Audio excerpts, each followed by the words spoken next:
네, 안녕하세요. 저희 맑은TV. 오늘이 몇 번째인가요, 범쌤? 오늘이 벌써 5번째 시간. 그렇습니다. 5번째 맑은TV 인터뷰 시간이 돌아왔습니다.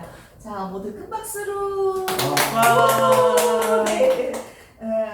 저희 그동안 4회까지의 맑은TV 인터뷰 많이 봐주셨을 거라고 생각을 하고요. 오늘 또 특별한 손님을 모셨습니다. 아주 바쁘신 분인데 저희가 맑은센터로 이렇게 모셨는데 보시는 분들도 많이 환영해 주실 거라고 생각을 하고요. 저는 제 소개를 이제 하네요. 저는 맑은TV를 지금 사회를 보고 있는 김성심이고요. 저와 같이 사회를 보는 범쌤님 먼저 인사해 주시죠. 네, 안녕하세요. 범쌤. 네, 박인범입니다. 오늘도 만나 뵙게 돼서 정말 반갑고요. 정말 매번 뵙고 있는 게스트분들이 더 대단한 분들이 오셔가지고 좀 긴장이 많이 되는데 열심히 해보겠습니다. 네.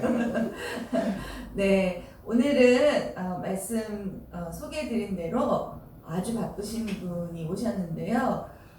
지금 그 대학로에 저희 맑은 장애인 자립생활센터와 같이 장애인 자립생활센터가 있는데요. 이름은 노들 장애인 자립생활센터입니다. 노들 장애인 자립생활센터의 소장이시기도 하고요. 서울시에 있는 장애인 자립생활센터 협의회가 있는데 협의 구조가 있는데 그 협의회의 회장을 올해 맡고 계신 이영숙 회장님을 모셨습니다. 와. 네, 안녕하세요. 네, 자기소개 자연스럽게 해주시면 될 것 같습니다. 예, 제 소개는 저는 장애인 자립생활센터에서 활동한 지는 한 10여 년 됐고요. 장애를 갖고 이 사회를 살고 있으면서 자립생활 운동을 접하면서 아주 미치도록 활동을 하고 있습니다, 지금. 아니 미치시면 안 되는데. 네, 근데 지금 뵈니까 머리가 상당히 짧으세요. 네, 저는 사실은 알고 있습니다. 머리가 짧은 이유에 대해서 범쌤은 혹시 알고 계신가요? 저는 머리가 짧으시다는 얘기를 지금 처음 들었어요. 네. 만져봐도 되는지 만져볼래요? 녹화 끝나고 살짝 실례하겠습니다. 네, 네. 머리가 짧은 이유에 대해서 좀 잠깐 소개를 해주시죠. 네, 제가 이제 지난 8월 7일이죠. 기초생활보장제도에서 부양의무자 기준 완전 폐지가 안 되어서 그때 삭발을 했습니다. 그래서 벌써 9, 10, 11, 3개월 되니까 이렇게 짧은 커트해서 요즘 많이 그 사람들이 오해를 해요. 그래서 이 사회가 정말 편견이 정말 심하구나. 최고 이제 사람들이 오해하는 경우가 건물이나 화장실을 이제 물어보고 들어갈 때 저한테 어떤 경비 하시는 분은 저한테 남자 화장실은 저기입니다. 너무 듣고 깜짝 놀랐고 얼마 전에도 이제 화장을 좀 하셔야 되겠다. 지하철에서 그냥 자연스럽게 여자 화장실 가니까 깜짝 놀라서 거기 여자 화장실 그래서 내 모습이 비춰지는 게 남성으로 보이는데 그래서 내가 굳이 남성 여성이라고 남성이나 이렇게 특정하게 얘기했는데 사람들은 나를 그렇게 특정화시켜서 내가 이 사회에서 정말 편견이 많구나. 그래서 정말 그 남성 여성으로 속하지 않는 그런 성소수자가 많이 힘들겠다는 생각이 많이 좀 저한테 와닿는 또 그런 외부로부터 생각이 들었습니다. 사실 이제 부양가족 의무, 부양의무자 기준. 부양의무자 기준이라고 하는 문제도 굉장히 중요하고 큰 문제인데요. 오늘 그거에 대해서 다 이야기할 시간은 없을 것 같고 간단한 자기소개와 우리 소장님이 겪었던 그런 에피소드 이야기해 주신 것 같습니다. 자, 본격적인 질문을 한번 드려볼 건데요. 두 번째 질문은 다 이제 코로나로 인해서 다들 어려움이 있으실 거라고 알고 있습니다. 그런데 저희가 신문이나 이런 데 보면 코로나로 인해서 취약계층에 있는 분들의 어려움은 더욱더 가중되고 있다는 이야기를 많이 접하게 되는데요. 장애인분들도 아마 활동지원사 선생님이 확진이 되면 활동지원도 못 받을 수도 있고 장애인분이 확진이 되면 또 역시 아무런 돌봄을 받을 수 없는 상황에 놓이게 되면서 굉장히 어려운 상황에 처하게 됩니다. 그래서 장애인분들도 이 코로나에서 비껴갈 수 없으며 더욱더 큰 어려움에 있다고 이렇게 이제 들으셨을 겁니다. 그래서 우리 이제 회장님께서 장애인들이 코로나 시기에 어떤 어려움이 있는지, 그리고 실제로 그런 어려움 때문에 얼마나 힘들어하는지 이런 거에 관한 이야기를 좀 들어보려고 합니다. 이야기 준비되셨죠? 예. 네, 맞습니다. 사실은 이 재난 때 사실 사회적 약자가 전체 세계적으로 통계를 보면요, 이 재난 때가 사회적 약자가 많이 취약할 수밖에 없고, 특히나 복지가 열악한 사회에서는 사회적 약자, 그 중에서도 이제 아주 취약한 장애인들의 삶이 폐폐할 수밖에 없는데, 우리나라에서 이제 이번에 그 코로나19로 인해서 장애인들이 얼마만큼 이 사회에서 배제가 되고 정말 가장 밑바닥에 있는 게 여실히 보여집니다. 여러분들 잘 아시지만 코로나19 사태가 이제 확진이 이제 확산될 때 제일 먼저 그 청구의 대남병원, 정신병원에서 거의 99%가 다 감염이 되는 사례가 있습니다. 물론 우리 이제 나의 일상하고 이제 근접하지 않아서 이제 체감은 안 되겠지만은, 사실은 이 정신병원이라는 곳이 정신장애인들 다 몰아넣고서 수용하는 곳 아닙니까? 이 수용하고 있던 곳이 한번 감염이 되니까 다 전체가 감염이 되고, 그러면서 이제 국가는 호트경에 봉쇄를 해버려요. 건물에. 봉쇄라는 것은 안에 있는 사람이 밖에도 못 나오고 밖에 있는 사람이 안으로 못 들어가는 거죠. 결과적으로는 잘못하면 어떤 취약이냐면요, 그날 있는 사람들이 그 대남병원에 있는 모든 장애인 입원하고 있는 사람들이 다 죽어도 어쩔 수 없는 상황이거든요. 그런 걸 보면서 장애인들은 정말로 이 재난에 있어서는 아주 밑바닥에 있고, 이것을 국가가 진짜 근본적으로 해결하지 않으면 문제구나 생각하고, 저 일상도 마찬가지죠. 우리 범쌤도 네. 많이 느끼시고 한데, 물론 우리 그쵸, 복지부에서 제일 높으신 장관님이 위험한 말을 하더라고. 어마어마한, 야, 이런 재난 때는 장애 비장이거든요. 아니에요. 그나마 비장의 일상이라는 것이 있지만은 장애인 당사자는 일상이 없어지는 거거든요. 사람들이 이런 코로나를 인해서 외출하지 말아라. 집에서 꼼짝이 없는 거예요. 특히나 자가격리 같은 경우도, 자가격리하면 집에서 이제 어때요? 사람들과 그쵸? 랑나님 혼자 있어야 되는데, 혼자 있을 수 없는 장애인들에게는 아주 너무나 삶이 고통스럽게 없죠. 그래서 저희가 계속해서 이런 재난이, 이 감염이 올해 코로나뿐만 아니라 전에 사스라든가 메르스도 계속 있었어요. 그래서 메르스 같은 경우도 꽤 많은 장애인들이 감염이 됐을 때, 그때는 정말 너무 힘들어서 장애인들, 중증장애인들 같은 경우는 활동보조인도 투입이 안 되는 상황이어서, 그쵸, 치료를 혼자 했었던 거예요. 아무것도 못 하는데. 그래서 그때 저희가 문제제기했던 거예요. 이렇게 해서는 장애인을 죽으라는 거다, 사망하라는 거다. 기본적으로 어떤 대책이 마련돼야 된다. 활동보조인도 돼야 되고, 활동보조인이 지원이 되려면은 기존의 활동보조 스크가 아니니까 거기에 대한 상응하는 대안을 만들어야 된다 했을 때, 메르스 이후에 코로나가 좀 4년 만에 발생이 됐거든요. 코로나 발생이 되니까 대책이 없었던 거예요. 그래서 초기에 너무나도 장애인들이 힘들고 되게 위험한 삶을 사는 거죠. 네. 그러니까 질병과 같은 이런 재난은 누구에게나 닥치지만, 그것을 이겨나가는 과정에 있어서는 굉장히 불평등한 이런 관계가 우리에게 다가오고 있다, 이렇게 말씀드릴 수 있겠는데요.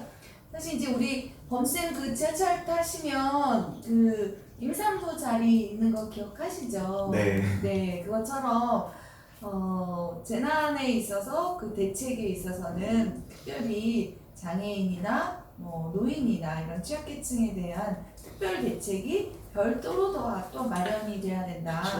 이런 생각이 듭니다. 조금 덧붙이면은 네. 이제 매뉴얼이라는 게 있어요. 네네. 근데 이 매뉴얼이 비장애인에 맞는 매뉴얼이에요. 음. 장애인에 맞는 매뉴얼이에요. 그러니까 따로 비장애인, 그러니까 장애인이나 노인이나 이렇게 사회적 약자 매뉴얼을 따로 만들어야 되는데 그게 없던 거죠. 그러니까 네. 비장애인의 매뉴얼에 장애인이 그 매뉴얼대로 하니까 안 되는 거죠, 사실. 네, 이제 아시는 분들은 아시겠지만 8월, 9월, 10월 이렇게 발달장애인 분들이 창밖으로 떨어져서 네. 추락해서 돌아가신 경우가 있습니다. 이 경우가 다 모두 이제 그 외부 출입을 못하게 하고 복지관이나 이런 돌봄 센터들이 다 문을 닫으니까 발달장애인 분들이 아침에 일어나면 복지관에 가고 그 쉬는 쉼터에 가고 이랬었는데 그걸 못하게 되니까 일상의 패턴을 잃어버리면서 나가도 되나 보다 이렇게 생각하고 나가게 된 거죠. 그래서 이런 사건이 벌어졌다고 합니다. 그래서 이런 문제들을 우리가 생각해 봤을 때 특별한 별도의 이런 대책들이 필요하다 이런 거에 더 공감하시는 것 같아요. 네. 네, 세 번째 질문으로 바로 또 넘어가 보겠는데요. 세 번째 질문은 두 번째 질문하고 연관될 수도 있겠어요. 지금 장애인 정책 중에서 가장 시급한 게 물론 이제 여러 가지가 있겠습니다만 그 중에서도 가장 시급하다고 생각하시는 건 어떤 점일까요? 제가 시급한 경우에는 방금 전에 말씀드렸지만은 이런 감염으로 인해서 자가격리라든가 확진이 발생할 경우에 그거에 대한 이제 긴급 정책이 필요한 거죠. 제일 중요했던 것은 보통 우리 비장애인들은 이렇게 자가격리나 확진이 되면 혼자 있으면 돼요. 네. 근데 장애인들은 혼자 있을 수가 없기 때문에 24시간의 지원 체계가 필요한 거죠. 그래서 예를 들어서 저 같은 경우도 하루에 4-5시간 필요하지만 실제로 자가격리나 확진이 되면요 24시간이 지원 활동 지원 체계가 필요하고 거기에 예를 들어서 비장애인 같은 경우는 재료를 원료를 주면은 조리를 해 먹지만 장애인은 할 수가 없잖아요. 그럼 완제품을 지원한다든가 뭔가 다른 그 비장애인의 중심이 아닌 장애인에 맞는 그런 정책이 필요한 거죠. 그래서 코로나19 때 가장 필요했던 것은 활동 지원 서비스의 24시간 지원 체계고 특히나 활동 지원 서비스는 활동 지원 신청을 해서 지금 이용하는 사람뿐이 아니라 비수급자, 활동 지원 서비스 비수급자도 해당하는 상황이에요. 근데 현재 비수급자들 같은 경우는 되게 매우 아주 조금의 지원을 하더라고요. 예를 들어서 활동 지원 서비스 수고를 받는 건 24시간 지원되게 됐지만은 비수급자에서 한 달에 120시간 그렇게 조금밖에 지원이 안 되다 보니까 매우 힘든 상황이죠. 네, 그렇습니다. 여러 가지 이제 정책들이 앞으로 마련이 되고 정착이 되어야 되는데요. 구체적인 또 하나 더 말씀드릴까요? 네네 생각하셨나요? 예. 갑자기? 또 하나는 갑자기 생각났어요. 보통 이제 교육계에서 있어서 비대면 교육을 다 완전 전환하는데 장애인들에게는 비대면 교육이 전혀 실제로 맞지는 않습니다.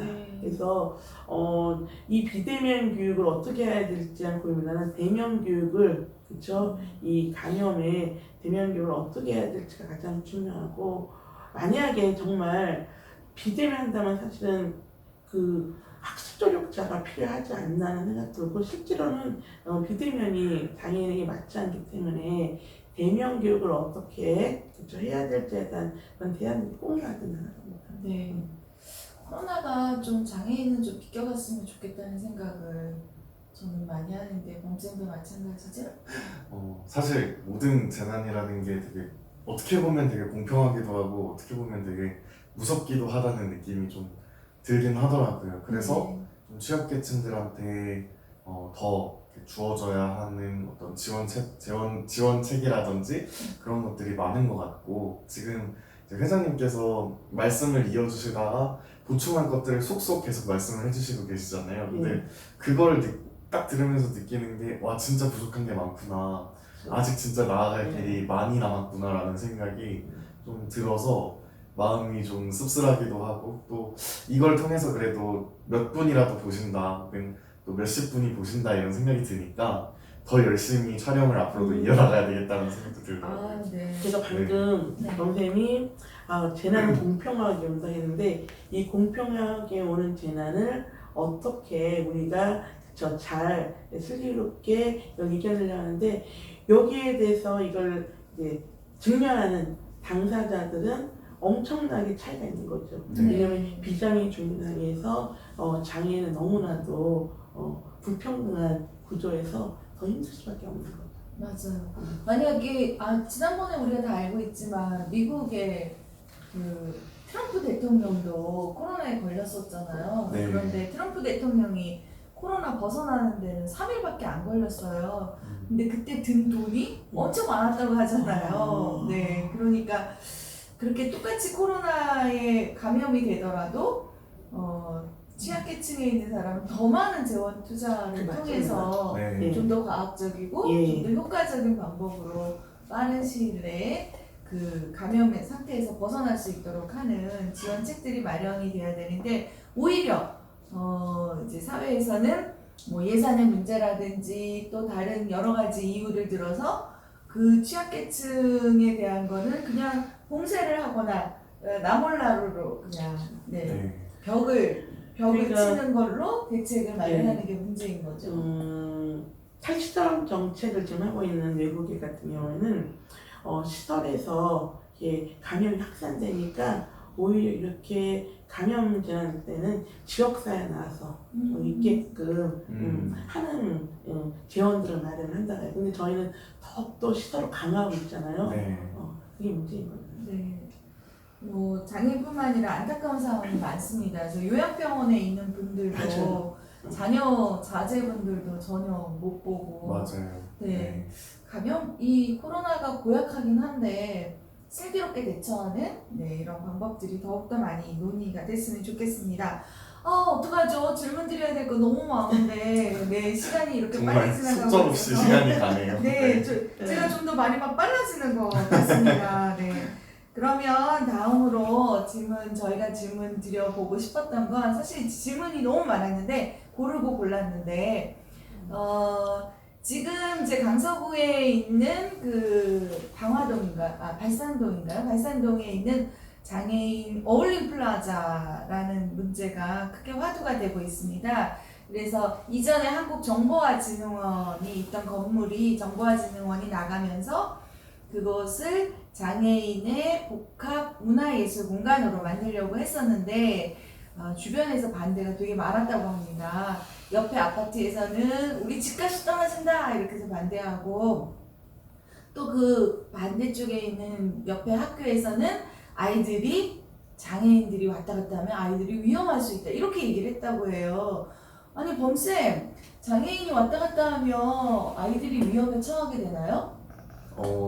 제 생각에 저는 네. 지역상권에 매우 큰 기여를 했다고 생각합니다, 장애인들이. 그래서 그런가요? 네. 제가 어릴 때부터 사 먹은 떡볶이와 튀김과 네. 그런 분식부터 시작해서 지금까지 또 지역사회에서 장애인들이 미치는 영향력이 오히려 굉장히 긍정적이고 큰 부분들이 많다고 생각이 들었고 또 사실 통합교육 뭐 이런 부분들이 굉장히 권장이 되고 있잖아요. 네. 이게 지역사회에 계속 장애인들이 목격이 되어야 하고 또 그 장애인들하고 비장애인 또래들이 계속 어울리면서 어떤 혹시나 가지고 있었을 선입견이나 또 뭐 편견들을 좀 해소하는 데 도움이 되어야 하는데 오히려 지금 그런 부분들은 많이 좀 되지 않는 부분들인 것 같아서 마음이 아쉽더라고요. 네, 많이 그렇죠. 아쉽고요. 네. 아쉽지 뭐 요즘 이야기하는 장난 말이 있는데 아니 저는 살면서 장애인이 다니면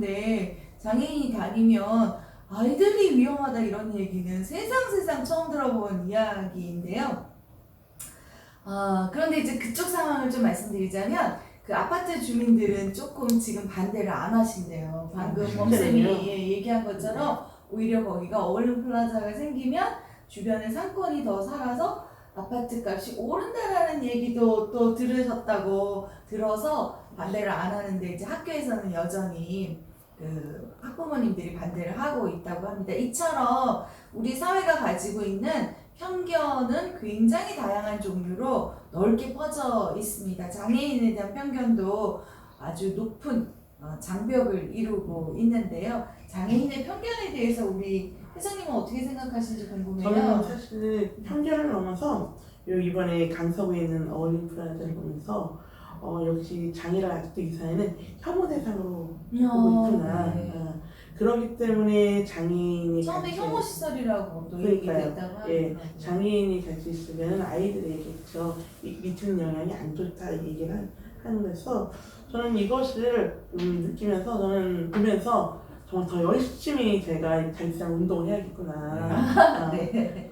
이건 수치를 정말 불러일으키는. 가만히 있으면 안 되겠다. 이게 원래는 맨 처음에 시작할 때는요. 원래 장애인 프라자였어요. 우리 대방동의 여성 프라자처럼 장애인 프라자 이름이었는데 이것도 혐오다 장애인 그래서 어울림 프라자로 바뀌었다고 이름이 명칭부터도 제대로 사용할 수 없는 이런 구조적인 사회에 저는 정말 뿌리 뽑아야 된다고 생각합니다. 네. 쉽게 말해서 이렇게 이런 말 장애인이 있으면 불편해 장애인 있으면 뭐 위험해 그렇게 말할 때 저는 벌금 왕창 얘기해서 말을 못하더라고요. 저는 특히나 개인이 아닌 공공기관이 서울시가 지금 이걸 하는 거 아닙니까? 저는 서울시가 공공기관으로서 힘을 발휘한다 생각했는데 오히려 끌려가고 또 거기에 또 가중을 해서 혐오라는 편견이라는 것을 불러일으키는 그런 일을 생각합니다. 그래서 열심히 더 운동해야겠다. 아, 네. 벌금을 매기면 많이 고쳐질까요? 예전에 그런데 그 텔레비전 오락 프로그램 중에 그 몰래 카메라가 있었어요. 그래가지고 그 밤에 한밤중에 차량이 많이 다니지 않는 곳에 몰래 카메라를 설치해서 신호를 위반하는지 안 하는지 이래갖고 신호를 잘 지키는 사람 누가 보지 않더라도 잘 지키는 사람한테 막 냉장고도 선물로 주고 맞아요. 막 이런 프로그램이 있었어요. 혹시 범쌤은 아시나요? 저는 이렇게 신중하게 어려운 문제 아닌데. 잘 기억이 안 나가지고 그렇죠. 안 나죠. 기억을 좀 세대가 많이 틀린 잊죠. 거예요. 소장님은 기억하는 겁니까? 저희하고 세대가 많이. 네, 저희 올드 세대. 맞아요. 그런 네, 게 그래서 이제 그런 프로그램이 있었는데 그 프로그램이 없어졌어요. 지금 범쌤이 모르는 것처럼 없어진 이유는 사람들이 교통 질서를 밤에도 남이 보지 않더라도 잘 지키기 때문에 더 이상 그 프로그램이 있을 수가 없게 된 거예요. 근데 이제 그런 게 벌금을 많이 먹여서 없어졌는지는 모르겠지만, 네, 저희가 이제 교통 질서도 많이 없어진 거 보면 사실 이런 방침도 이런 정책도 유효할 거라고 생각이 듭니다. 사실 깊이 뿌리 박힌 아주 깊숙이 뿌리 박혀서 이것을 단순히 우리가 고쳐 나가자라고 하는 어떤 캠페인 정도로는 잘 안 고쳐지는 그쵸. 게 장애인 편견, 장애인 혐오 이런 문제라고 생각하기 때문에 캠페인도 뭐 이제 병행해야 되겠지만 실제로 이런 것이 발생됐을 때 강력하게 규제를 하면은 저는 충분히 바뀌었다고 봅니다. 네. 얼마나 답답하시면 이런 강력한 규제를 네, 이렇게 말씀하실까 공감이 확 되는데요. 자, 마지막으로 시간이 없는 관계로 마지막으로 훅 넘어가도록 하겠습니다. 마지막은 장애인 자립생활센터의 기본적인 철학이자 또 활동의 주요한 부분은 바로 탈시설과 장애인의 자립생활입니다. 네, 그런데 실제로 활동을 하다 보면 장애인의 자립생활이 뭐지? 이런 궁금증이 많이 들어요. 네, 장애인의 자립생활에 대해서 여쭤보려고 합니다. 장애인의 자립생활을 조금 더 어렵게 여쭤본다면 뭐 한마디로 말씀해 주실 수 있을까요? 저는 이제 이런저런 생각하다 갑자기 권리라는 생각이 나요. 권리요. 예. 네. 자립은 저는 권리라고 봅니다. 네. 누구나 기본적으로 누려야 할 권리. 그렇죠. 누구나 가져야 할 권리인데 장애를 갖고 있는 사람들에게는 이런 권리가 안 되는 거예요. 우리는 자립하면 뭐 자유도 얘기하고 자유 결정도 얘기하는데 여기는 기본적인 권리를 저희가 이제 찾아오는 거죠. 네, 제가 탈시설 하신 분 중에서 이야기를 하는데 탈시설에서 좋았던 게 뭐냐면 깍티슈, 사각 그 휴지를 사용하는 게 좋았다고 하신 분 얘기 들었어요. 그래서 왜 그게 왜 좋을까 생각을 했는데 그분이 시설에 있을 때 사각휴지를 써서 엄청 혼이 나서 그런 적이 있었대요. 그러니까 휴지조차도 마음대로 쓸 수 없는 그런 일상의 그 갇힌 생활 이것을 벗어나서 자기 삶에 자기 주도권을 가지고 네 그러나 이제 여기 이것이 권리이고 권리에는 물론 책임도 따르지만 네 우리가 의무도 있고 그렇죠. 우리 권리가 중요한 이야기인 것 같습니다. 저는 범쌤한테 좀 물어보고 싶어요.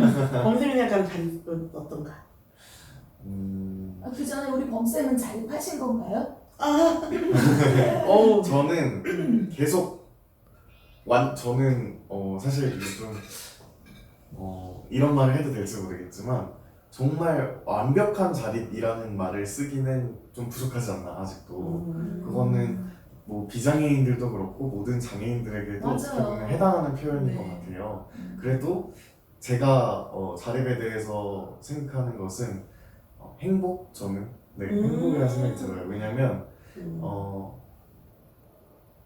그 사실 자립생활이 되어 있지 않으신 분들, 그러니까 자립생활에 속하지 않으신 분들은 대부분 내가 하고 싶어서 혹은 내가 내 어떤 행복을 위해서 스케줄을 짜시는 것이 아니라 시설의 어떤 편의대로 혹은 부모님이 지시하시는 대로 그런 대로 대부분의 그 스케줄이 짜여지고 또 배우는 것도 심지어 결정이 되는 경우가 많더라고요. 근데 저는 그걸 보면서 이 친구가 되게 너무 잘하고 너무 활동을 열심히 하는데 뭔가 영혼이 없어 보인다는 느낌을 받을 때가 있었거든요, 사실. 그래서 왜 그런 얘기 하잖아요. 다 먹고 살자고 하는 일인데 좀 기분 좋게 하자 뭐 이런 얘기를 많이 하잖아요. 그래서 저는 어떤 자립의 완성이 결국 행복으로 가는 길 중에 하나지 않나라는 생각이 좀 들었어요. 네. 저는 자립 얘기하면 이런 분들이 있으시더라고요. 장애인분들이 자기 하고 싶은 대로 하는 게 그게 자립생활이야? 이러면 누구는 뭐 마음대로 하고 싶은 대로 다 하나? 이런 말씀하시는 분들이 있어요. 그래서 자립생활은 하고 싶은 대로 한다기보다는 미래를 꿈꿀 수 있는 거라고 생각을 해요. 아까 이제 우리 범쌤이 얘기하셨지만 사실 시설에 있으면 무엇을 먹을까 생각할 필요가 없어요. 네. 왜냐하면 주는 대로 먹어야 먹어야 되기 때문에 또 내가 옷을 살까 말까 또 옷을 산다면 무슨 색깔을 살까 고민할 필요가 없어요. 왜냐하면 주는 대로 입어야 되기 때문에 그렇습니다. 뭐든지 시설에 있다면 주는 대로 하라는 대로 하면 되기 때문에 미래를 내가 꿈꿀 필요가 없게 되는데 이거야말로 죽은 삶이지 않을까 이런 생각을 하고요. 물론 꿈꾸는 대로 모든 게 다 실현되기는 어렵죠. 그러기 위해서는 노력도 해야 되고 또 주변 사람과 협력도 해야 되고 관계를 맺어가야 되는데요. 어쨌든 우리가 미래를 꿈꿔볼 수 있는 네. 근데 자립 혼자 살면 하고 싶은 대로 다 할 수 있나? 그건 누가 얘기했어요? 저는 다 하면서 살잖아요. 그러니까 다른 특정이 아니라 우리 여러분들 다 우리 여기 앞에 계시는 분들도 우리 부서장님들도 저도 하고 싶은 대로 하잖아요. 내가 자고 싶을 때 자고 그게 이제 저는 일상인데 그냥 일상을 그러니까 실제로 장애인들은 못하고 있는 거거든요. 그냥 자고 싶을 때 잔다는 게 별 의미가 없거든요. 그냥 때가 되면 자는 거지. 일단 넌 몇 시에 자 그게 아니라 정해진 것이 아니라 내가 하고 싶은 게 그거예요. 내가 아침에 오늘 먹기 시간 한번 걸렸을 수도 있고 난 먹자를 했는데 갑자기 11시 반쯤에 먹고 싶을 수도 있고 자다가 일어나서 먹고 싶을 수도 있고 안 먹고 싶을 수도 있고 그냥 저는 그게 있는 거야. 하고 싶은 대로 한다는 게 그게 그냥 일상인데 자꾸 하고 싶다는 게 네가 뭘 하고 싶으면 다 하고 싶다는 것은 사실 아닌데 그래서 그런 말 하면 억지로 해야 돼 사실. 보통 사람들이 일상을 하는 것을 장애인들은 못하고 있는 것을 보통 평범한 것처럼 하고 싶다는 건데 자립이라는 게 하고 싶은 거 마음대로 하는 건 뭘 다 할 거야 그런 말을 이렇게 되물을 때 좀 답답하다는 사실 고구마 100개 네, 우리 사회가 여러 가지로 고구마 100개를 한꺼번에 먹은 것 같은 이런 답답함이 있는데 자, 우리 맑은 TV로 사이다 100개를 정도를 마셔서 속이 확 뚫리는 네. 그런 맑은 TV 인터뷰가 됐으면 좋겠습니다. 네, 오늘 사실은 저희 이야기가 뭐 1시간, 2시간 넘어서 이야기를 할 수 있는 부분이고 저도 사실 많이 드리고 이야기를 하고 싶은데 오늘 이제 주인공이 따로 계셔서 말씀을 못 드렸습니다. 또 다른 이야기들은 다음 인터뷰에서 계속 확인해 주시면 감사하겠고요. 오늘 인터뷰 이쯤에서 마칠까 합니다. 너무 아쉽죠? 예. 네, 진짜. 선생님 씨 마지막으로 네. 마지막으로 우리가 아직까지도 이 사회에서 장애인과 비장애인이 함께 살아갈 수 있는, 쉽게 말해서 누구도 배제되지 않는 네. 그런 세상을 만들기는 우리가 매일매일 성실하게 이 활동들을 쌓아놔야 돼서 다시 한번 말씀드리지만 열심히 투쟁하겠습니다. 네. 함께 네. 바꿔나갔으면 좋겠습니다. 네. 네, 우리 범쌤 어떠세요? 저는 사실 신입사원이잖아요. 네. 신입이거든요. 네. 그래서 사실 아직 부족한 부분도 많고 아는 부분이 적어서 그런지 뭔가 제가 인터뷰 대담을 나눴다는 느낌보다 계속 말씀 하나하나에서 배워가는구나, 또 강연을 듣는구나, 약간 이런 느낌이 들 정도로 너무 유익했던 시간이었던 것 같습니다. 네. 네, 누구도 배제되지 않는 사회에 장애인을 배제하지 않는다면 아마 어느 누구도 배제하지 않는 그런 사회가 정말 될 거라고 생각을 합니다. 모두 장애인도 배제되지 않는 사회를 위해서 함께 그렇게 해주시길 바라며 오늘 인터뷰 마치도록 하겠습니다. 모두 다 같이 인사할까요? 네. 감사합니다. 감사합니다. 박수.